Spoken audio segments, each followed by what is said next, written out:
আপনারা যখন আছে না কোনো কাজ আসলে বা দর্শকরা বা আপনারা যখন অ্যাপ্রিশিয়েট করেন ভাই, আমি এটা দর্শকদের উদ্দেশ্যেও বলি সবসময় যে আমরা না অ্যাপ্রিসিয়েশনের জায়গাটা কোথায় যেন আমাদের, আমরা মনে হয় যে খুব সারাক্ষণ হয়তো বা একটা, সবাই হয়তো না, কিছু মানুষ হয়তো অলওয়েজ একটা অ্যাটাকিং মুডে থাকে, হয়তো তাদেরকে আমি দোষ দিব না, তারা হয়তো তাদের ফ্যামিলি লাইফে একটু ডিফারেন্টভাবে ডিল করে বলেই হয়তো সেই মানে ব্যাপারটা হয়তো সোশ্যাল মিডিয়াতে তারা প্রকাশ করে। কিন্তু প্রশংসাটা আসলে আমার মনে হয় মন খুলে সবার করা উচিত। যেটা আপনি বললেন, অবশ্যই এটা অনেক বড় একটা বিষয়। শাবনূর আপুর তো, শাবনূর আপুর জায়গা, ওনাকে আমি ভীষণ ভালোবাসি।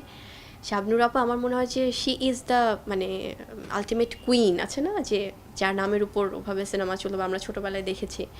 এবং আমাদের শাবানা ম্যাডাম মানে অ্যানাদার কুইন, আমাদের ববিতা ম্যাডাম, মানে প্রত্যেকে কিন্তু সবার জায়গা থেকে আলাদা আলাদাভাবে কুইন আমাদের ইন্ডাস্ট্রির। সেখানে আমি বুবলি আসলে ওনাদের কাছে আমি মনে হয় যে আমি ইন্ডিভিজুয়ালি শুধু বুবলি, আমি অবশ্যই সেই সাহস রাখি না তাদের সাথে সেই ব্যাপারটাও আনার। কিন্তু অ্যাজ আ বুবলি আমার কাছে মনে হয় যে আমি চাই ভালো কিছু সিনেমা করতে, ভালো কাজ দিয়ে দর্শকদের সামনে আসতে, ভালোভাবে পজিটিভিটি ছড়াতে।